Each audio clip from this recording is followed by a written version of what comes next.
الحمد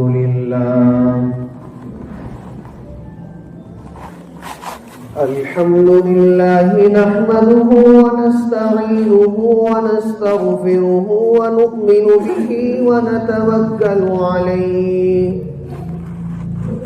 ونعوذ بالله من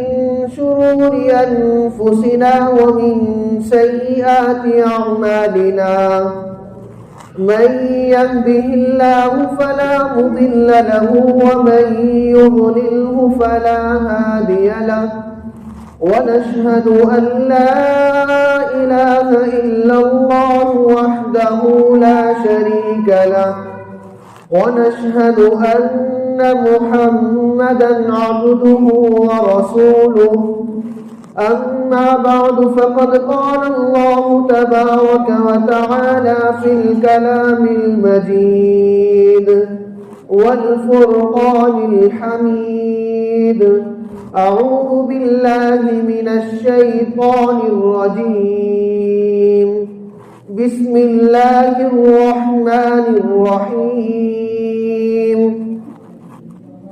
ذلك الكتاب لا ريب فيه هدى للمتقين وقال وابتغ فيما آتاك الدار الآخرة ولا تنس نصيبك من الدنيا وقال النبي صلى الله عليه وسلم كن في الدنيا كأنك غريب أو عابر سبيل أو كما قال عليه الصلاة والسلام.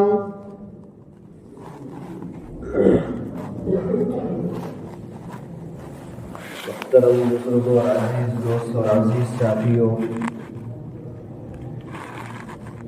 اللہ تبارک و تعالی کا بے پناہ احسان و کرم ہوا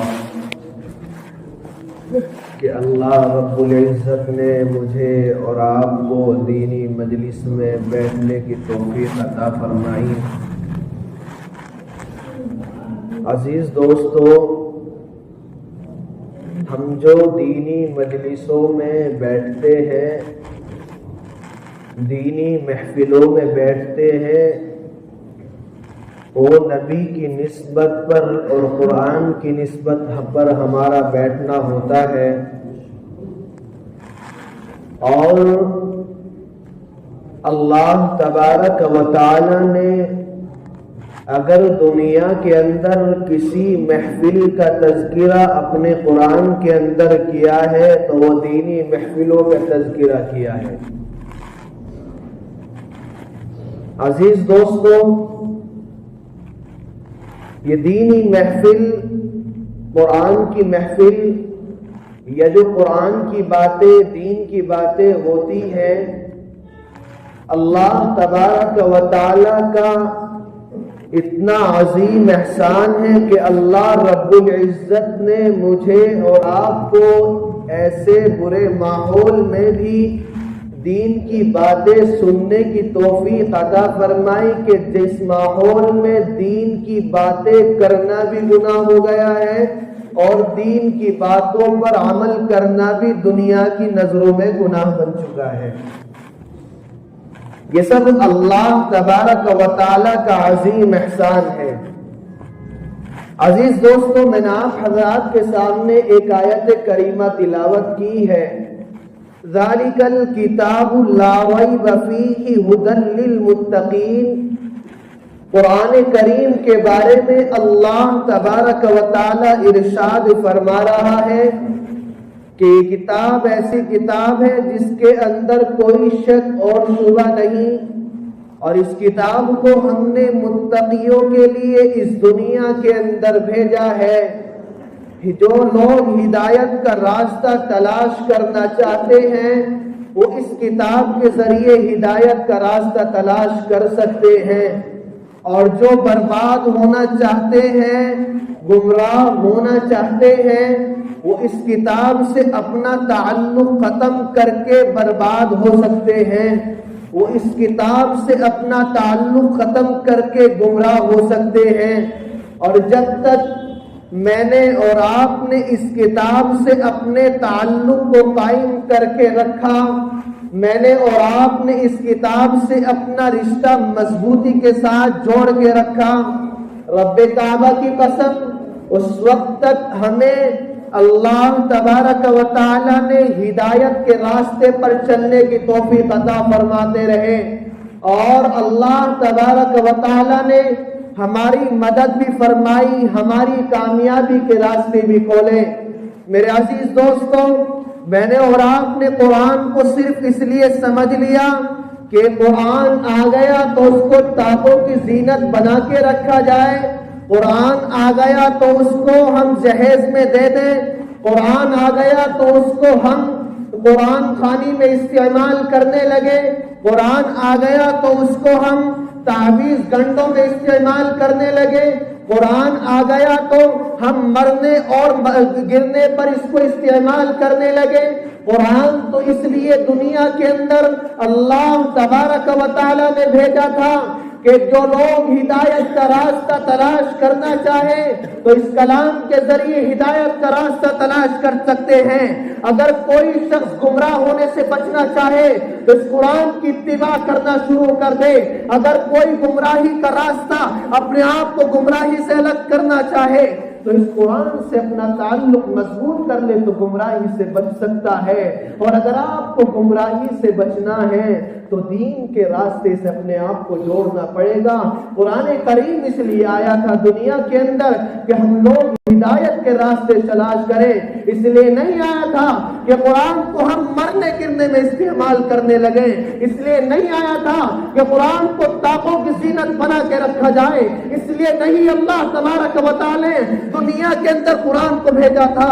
کہ ہم اس کو تعویذ ڈنڈوں میں استعمال کرنے لگے، اس لیے قرآن کو اس دنیا کے اندر اللہ تبارک و تعالی نے بھیجا تھا کہ ہم لوگ اس کو، کوئی مر گیا تو اس کی قرآن خالی کروا دی، کوئی گر گیا تو اس کی قرآن خالی کروا دی، ہمارے بجلی ٹھپ ہونے لگے تو اس کو استعمال کر کے سورہ بقرہ ہم نے ختم کروا دی۔ اس لیے قرآن نہیں آیا تھا، قرآن تو اس لیے آیا تھا کہ ہم لوگ اپنی زندگی کو آراستہ اور پیراستہ بنا سکے، ہم لوگ قرآن کے ذریعے اپنی زندگی کو صحیح طریقے سے بنا سکے۔ قرآن تو اس لیے اللہ تبارک و تعالیٰ نے اپنے نبی پر اتارا تھا۔ آج ہم لوگوں نے پیشن بنا لیا، کوئی ذرا سی بیماری ہو جاتی ہے تو ہم مولویوں کے پاس جاتے ہیں، اجی مولانا صاحب میں تھوڑا سا تکلیف نہ ہو، کوئی تعویذ بنا کر دے دو، کوئی قرآن کی آیت بتا دو تاکہ میں اپنی پریشانی کو ختم کر سکوں۔ قرآن پڑھنے کی تجھے توفیق نہیں ہوتی، مولوی یاد آتا ہے پریشانی میں، قرآن یاد آتا ہے پریشانی میں۔ ارے قرآن کو یاد کرو اس وقت جب تم خوشحالی کی زندگی گزار رہے ہو، قرآن کو یاد کرو اس وقت جب تم زندگی کو اچھی طریقے سے گزار رہے ہو، تب تمہارا قرآن ساتھ دے گا، جب اللہ تعالیٰ تمہارا ساتھ دے گا۔ ساتھ ایسے نہیں دے گا کہ ہم لوگوں کے اوپر پریشانی آ گئی، ہمارے بزنس ٹھپ ہونے لگے تو ہم لوگ ایک تعویذ بنا کر اپنی دکان کے سامنے لگا دیتے ہیں، قرآنی آیات کا ایک نقشہ بنا کر وہ اپنی دکان کے سامنے لگا دیتے ہیں۔ ہماری گاڑیاں صحیح طریقے سے نہیں چل رہی تو ہم اپنا ایک نقشہ بنا کر قرآنی آیات کا اپنی گاڑیوں میں رکھنا شروع کر دیتے ہیں۔ نماز کی توفیق نہیں ہوتی، قرآن کی اہمیت ہمیں معلوم نہیں، نماز کا ہمیں پتہ نہیں، قرآن ہم سے کیا مطالبہ کرتا ہے اس کے بارے میں ہمیں کچھ معلوم نہیں، بس اس چیز کو ہم نے اپنا فیشن بنا دیا۔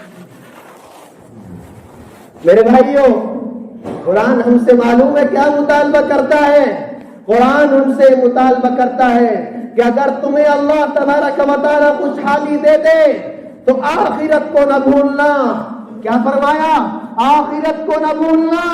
اور جب آخرت کو اللہ تبارک و تعالیٰ کی ہم نہیں بھولیں گے تو ہم نماز کو چھوڑنا بھی گوارا نہیں کر سکتے۔ ہم دین پر عمل کرنا اپنی زندگی کا پیشن بنائیں گے، ہم دین پر عمل کرنا اپنا زندگی کا مقصد بنائیں گے، اور جس دن ہم نے آخرت کو بھول گئے اس دن ہم نے نماز کو بھی ختم کر دیا، اس دن ہم نے روزے کو بھی ختم کر دیا، اس دن ہم نے قرآن کو بھی ختم کر دیا، اس دن ہم نے قرآن کو پڑھنا بھی بند کر دیا، اس دن ہم نے علماء سے تعلقوں کو بھی ختم کر دیا، اس دن ہمیں مساجد بھی نظر نہیں آتی، اس دن ہمیں مدرسے بھی نظر نہیں آتے، اس دن دین کی جو بات کرنے والے علماء کرام ہوتے ہیں وہ بھی نظر نہیں آتے۔ اللہ تبارک و تعالیٰ نے یہ مال اس لیے نہیں دیا کہ تو عیاشی کرے، بدماشی کرے، بلکہ اللہ تبارک و تعالیٰ نے مال عطا کرنے کے بعد یہ تمہارے اوپر شرط لازم کر دی کہ تم آخرت کو نہ بھولنا۔ اگر تمہارے پاس اللہ تبارک و تعالیٰ نے تمہیں مال دیا ہے تو نماز کی پابندی کر کے اپنی زندگی کو گزارنا۔ نماز کی شرائط سب سے پہلے ہمارے دین کے اندر ہے، اور اللہ تبارک و تعالیٰ نے ارشاد فرمایا کہ مجھے معلوم تھا کہ ایک ایسی امت آئے گی کہ اس کو میں مال عطا کروں گا اور وہ مجھے بھول کر زندگی کو گزارنا شروع کر دے گی۔ یہ اس لیے اللہ تبارک و تعالیٰ نے وَابْتَغِ فِيمَا آتَاكَ اللَّهُ الدَّارَ الْآخِرَةَ وَلَا تَنْسَ نَصِيبَكَ مِنَ الدُّنْيَا وَأَحْسِنْ كَمَا أَحْسَنَ اللَّهُ إِلَيْكَ وَلَا تَبْغِ الْفَسَادَ فِي الْأَرْضِ۔ ہم لوگوں نے مال آ گیا تو ہماری نظر میں اماموں کی کوئی عزت نہیں، ہمارے لوگوں کے پاس مال آ گیا تو ہمارے نظر میں مسجدوں کی کوئی عزت نہیں، ہم لوگوں کے پاس اگر مال آ جائے تو مسجد کے اور اماموں کے اور مدارس کے جو علماء کرام ہم سے زکوٰۃ وصول کرنے کے لیے آتے ان کی بھی کوئی ہماری نظر میں عزت نہیں رہتی، ان کو نیچی نظروں سے دیکھنا شروع کر دیتے ہیں۔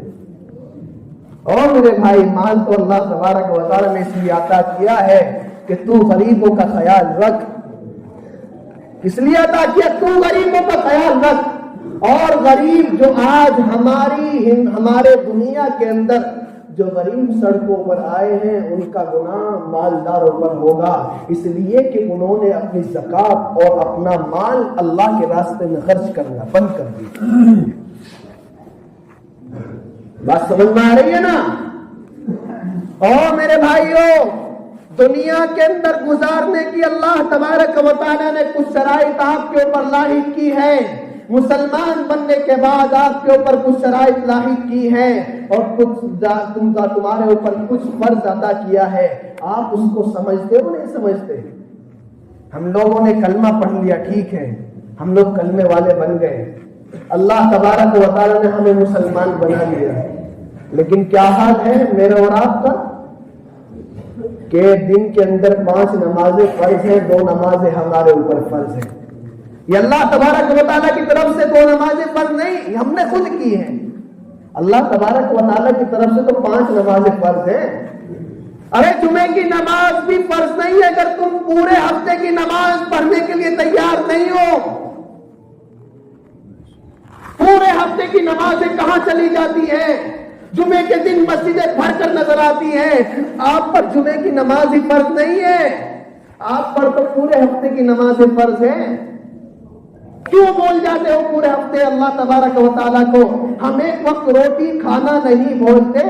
اور اللہ تبارک و تعالیٰ کو پورے ہفتے بھول جاتے ہیں۔ ہمیں دین کی باتیں اچھی نہیں لگتی۔ کوئی اگر دین کی باتیں منبر پر بیٹھ کر کرنے لگے اور 2 منٹ فالتو ہو جائے تو ہمیں وہی برا لگنے لگتا ہے۔ میرے بھائیوں، یہ دین کی باتیں ہمیں اللہ تبارک و تعالیٰ سنوانے کو دے رہا ہے، بہت بڑی بات ہے، لیکن ہم دنیا کے اندر مست ہیں، مگن ہیں، دین کی باتیں ہمیں سننے اچھی نہیں لگ رہی ہے۔ اس لیے میرے عزیز دوستوں، اللہ تبارک و تعالیٰ سے یہ دعا کیا کرو کہ یا اللہ اگر تو ہمیں مال بھی دے تو اتنا نہ دینا کہ اللہ تجھے بھول جائے، اور یہ دعا کیا کرو کہ اللہ ہمیں دنیا کے اندر ایسی زندگی عطا فرما کہ تجھے یاد رکھ کر ہم اپنی زندگی کو گزاریں، تجھے یاد رکھ کر ہم اپنی زندگی کا حصہ پرانی شکل کی طریقے سے اور دین کے راستے پر ہمارا چلنا آسان بن جائے۔ اللہ تبارک و تعالیٰ سے میرے لیے بھی دعا ہے کہ اللہ مجھے بھی ایسی دین کے راستے پر چلنے کی توفیق عطا فرما جو تو نے اللہ کے نبی صلی اللہ علیہ وسلم پر اتارا تھا۔ وہ دین مجھے چاہیے، دنیا والا دین نہیں۔ دنیا نے تو پتہ نہیں کس دین کا استعمال کرنا شروع کر دیا۔ ہماری نظروں میں تو صرف اب دین معلوم ہے کیا ہے؟ صرف موبائل دین ہے، موبائل دین ہے۔ ہمیں کوئی مسئلے کی ضرورت پڑتی ہے تو موبائل پر سرچ کرتے ہیں، ہمیں کوئی مسئلہ پیش آ جائے تو مفتی اور علماء یاد نہیں رہتے، اب ہم اب تو صرف موبائل دین بن چکا ہے. اللہ تعالیٰ اس سے میری بھی اور آپ کی بھی حفاظت فرمائے. اللہ تبارک و تعالیٰ سے دعا ہے کہ اللہ رب العزت کہنے سے زیادہ اور سننے سے زیادہ عمل کی توفیق عطا فرمائے. آمین. واخر دعوانا الحمدللہ.